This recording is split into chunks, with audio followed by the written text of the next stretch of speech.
இரண்டாம் உலகப் போர் நடந்துகிட்டு இருந்த சமயம் அது. போர் துரிதமா நடந்துகிட்டு இருந்துச்சு.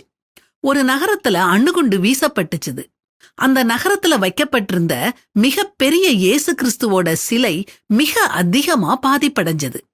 பல வல்லுனர்கள் அந்த சிலைய சரி பண்ண முயற்சி பண்ணினாங்க.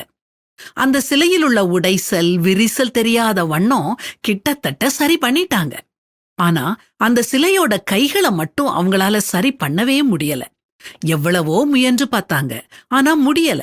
கடைசியா கைகள் இல்லாமலேயே அந்த சிலைய அது இருந்த இடத்திலேயே நிக்க வச்சாங்க. அந்த ஊர் மக்கள் அந்த சிலைக்கு அடியில இப்படி எழுதி வச்சாங்க: நீங்கள்தாம் என்னுடைய கைகள்.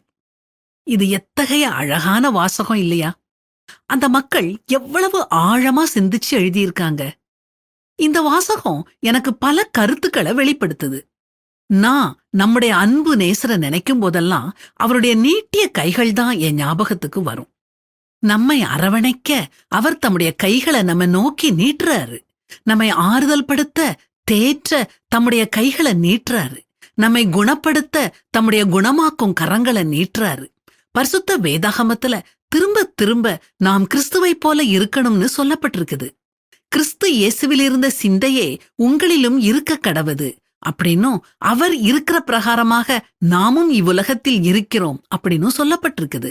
மேலும் அந்தப்படி முந்தின நடக்கைக்குரிய மோசம் போக்கும் இச்சைகளாலே கெட்டுப்போகிற பழைய மனுஷனை நீங்கள் களைந்து போட்டு உங்கள் உள்ளத்திலே புதிதான ஆவியுள்ளவர்களாகி மெய்யான நீதியிலும் பரிசுத்தத்திலும் தேவனுடைய சாயலாக சிருஷ்டிக்கப்பட்ட புதிய மனுஷனை தரித்துக் கொள்ளுங்கள் அப்படின்னும் ரொம்ப தெளிவா போட்டிருக்குது. நாம அவருடைய கரங்களா மாறுறதுக்கு நம்மை ஒப்பு கொடுப்போம். நம்முடைய கரங்கள் மூலம் அடுத்தவங்களுக்கு கடவுளின் அன்பை, நேசத்தை, பாசத்தை வெளிப்படுத்துவோம். நம் மூலமா கடவுளுடைய கரிசனைய மற்றவங்க புரிஞ்சுக்கிடட்டும்.